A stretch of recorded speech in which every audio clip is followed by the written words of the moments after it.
정신분석학의 아버지 지그문트 프로이트는 개인의 자유는 문명이 가져온 것이 아니다. 문명이 있기 전 자유는 최대치에 달했었다며 문명이 발달할수록 오히려 개인의 자유는 침해받는다고 봤죠.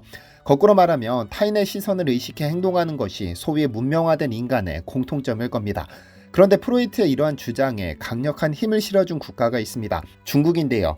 문명을 거부하고 최대한의 자유를 표출하는 중국인들은 외국은 물론이고 중국에서도 급하면 길거리에서 볼일을 보고 관광지 한복판에서 낮잠을 자며 그렇게 하는 것이 자연스러운 행동이라 배우죠. 특히 식품위생과 관련해서 중국은 타인의 건강은 아랑곳하지 않는 것으로 잘 알려져 있는데 이제 경각심을 가져야 할 필요가 있을 것 같습니다.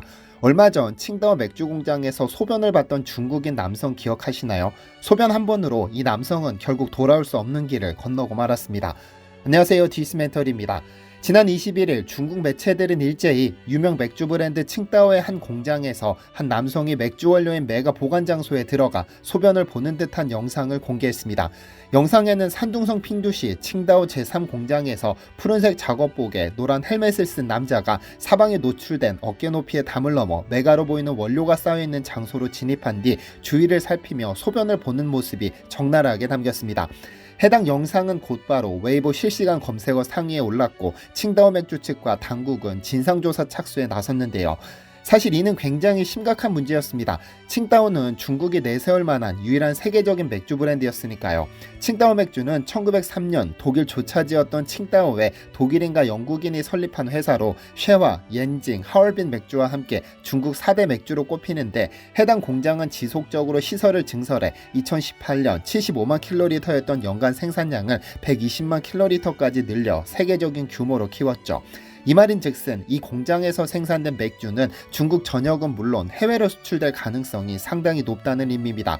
우리나라에서도 칭다오는 양꼬치엔 칭다오라는 유행어가 생겨날 정도로 인기가 상당해 일본 아사히 맥주, 독일 하이네켄 맥주 등과 수입 1, 2위를 다투고 있죠. 그런데 우리가 마실지도 모르는 칭다오 맥주 원료에 중국인 작업자가 소변을 봤으니 소비자들 입장에서는 구역질이 나올 정도로 끔찍한 일입니다. 건강을 위해 아침에 소변 한 그릇씩 마시는 경우도 있다고 하지만 어디까지나 자신의 소변에 해당하는 것이지 누군지도 모를 소변이 해당하지는 않으니까요. 그나마 다행인 것은 핑두시 시장감독관리국은 조사에 착수하고 관련 공장의 모든 원료를 봉인했고 국내 수입사 비어케이는 칭다오 맥주는 내수용과 수출용으로 분리해 별도의 공장에서 제조하고 있으며 제3공장은 내수용 맥주만을 생산하고 있는 것으로 확인했다며 국내 수입산과는 무관하다는 입장을 밝혔죠. 사실 이보다 더 놀라웠던 것은 공장 측 태도였습니다. 공장 관계자는 인터넷 스크린샷만으로는 칭다오 3공장인지 확인할 수 없다면서 화질이 나빠 영상만으로 진위를 가리기 어렵다. 요즘은 영상 관련 기술이 뛰어나다며 조작 가능성도 열어뒀죠. 즉 가짜뉴스일 수 있다는 겁니다. 그런데 사건 발생 이틀 후 중국 일부 매체는 익명의 소식통을 인용해 해당 영상에서 방류한 사람과 영상을 촬영한 사람 모두 사건 발생 당일 이미 경찰에 체포됐다고 보도했습니다. 매체에 따르면 방류한 사람과 영상 촬영자 모두 칭다오 맥주 직원이 아닌 외부인이며 외주업체 하역 노동자로 보인다고 밝혔죠. 또한 방류 및 영상 촬영 장소가 노천인 것을 고려하면 맥주 공장 원료 창고가 아닌 화물차 적재함인 것 같다면서 다만 이런 영상을 촬영하고 인터넷에 올린 동기는 불분명하다고 덧붙였습니다. 그런데 지금 칭다오 맥주는 난리가 났습니다. 이 사건은 즉각 소비자들의 불신으로 표출됐는데 이틀 사이 시가총액이 1조 2천억 원 이상 증발해버렸으니까요. 중국 온라인 커뮤니티에는 시장가치 100억 위안짜리 소변이다. 역사상 가장 비싼 소변으로 기록될 것 등의 반응이 나왔는데요. 더 큰 문제는 그간 칭다오 맥주를 즐기던 고객들을 상대해야 하는 전 세계 수많은 양꼬치 가게입니다. 소비자들은 영상이 공개되자마자 반응하기 시작했는데 한국의 경우 편의점 칭다오 맥주 판매량이 전주 대비 4분의 1 감소했고 앞으로도 이 판매량은 쉽게 회복되지 않을 것입니다. 물론 그간 양꼬치엔 칭다오를 외치며 즐겁게 양꼬치를 즐기던 이들도 아마 하얼빈 맥주 등으로 갈아타거나 아예 중국산 맥주를 마시지 않을 가능성도 높죠. 소변 한 번으로 제품 자체에 대한 불신이 생겨 아마 적게는 몇 개월, 많게는 몇 년간 타격은 불가피할 텐데요. 그럼 그 남성은 어떻게 됐을까요? 하루 전 산둥성 핑두시 정부 조사팀은 성명을 통해 이 남성이 회사 자산을 의도적으로 훼손한 혐의로 공안 당국에 구금됐다고 밝혔습니다.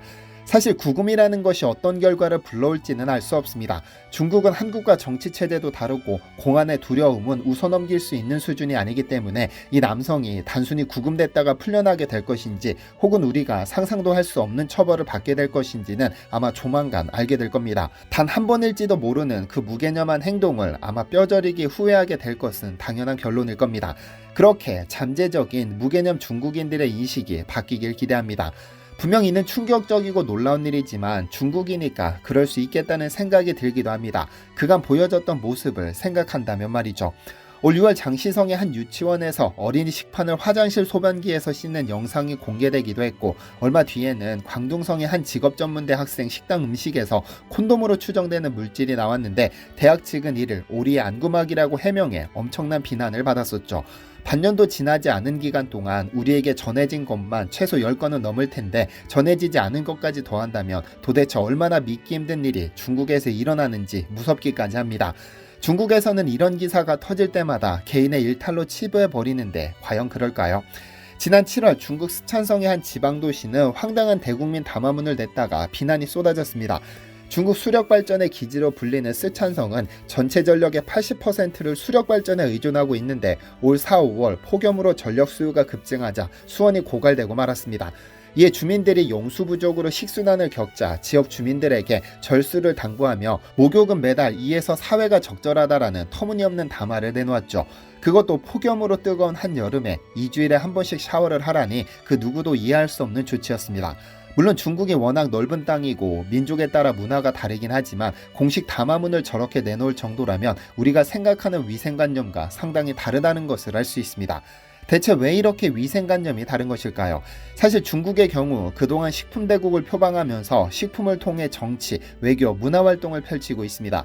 이는 단순히 식품위생뿐 아니라 논란이 되는 짝퉁문화, 비매너 관광객 문화 등 나쁜 중국의 이미지를 바꾸고자 노력하고 있죠. 특히 코로나19의 발원지라는 이미지를 바꾸고자 식품에 큰 관심을 쏟고 있는데 일례로 1995년부터 시행했던 식품위생법을 최근에는 식품안전법이라 개정했고 농산물품질관리법, 소비자권익보호법, 상품품질법 등을 제정했습니다. 하지만 중국은 워낙 영토가 거대하기 때문에 식품안전관리 및 위생감독을 농업부, 국가공상총국, 국가검진총국, 위생부 등 4개 부처에서 나눠 집행하고 있어서 식품안전기준과 해결 방법이 좀 다르고 문제 발생할 때 손발이 맞지 않는 경우가 있습니다. 물론 가장 큰 이유는 국민의 전반적인 위생 개념이겠죠. 국민의 이미지는 곧 국가 이미지가 됩니다. 중국의 이런 위생 문제가 과연 언제까지 이어질지, 중국의 이미지는 대체 언제 바뀔 수 있을지 가까이 있는 나라이자 수입 물품이 많은 대한민국 국민으로 걱정이 됩니다. 물론 우리나라도 위생 문제로부터 자유로운 것은 아닙니다. 우리나라 80년대 초반까지는 지금 생각하면 이해할 수 없는 일들이 많이 있었죠. 한강변에서 자연스럽게 대변을 보던 시기였으니까요. 그러나 적어도 선진국으로 도약하는 과정에서 조금 늦기는 했지만 위생관념 역시 조금씩 성장해 현재에 이르렀습니다. 과연 중국은 거대해진 경제력에 버금가는 위생관념을 갖춘 진정한 대국이 될지 아니면 그저 몸집만 키운 소국이 될지는 좀 더 지켜봐야 할 것 같습니다. 시청해주셔서 감사합니다. 디시멘터리에서는 여러분의 제보를 기다립니다. 제 채널에서 다뤘으면 좋겠는 뉴스 또는 널리 알려졌으면 하는 영상은 디시멘터리 네이버.com으로 보내주시면 소중히 제작하겠습니다. 시청해주셔서 감사합니다.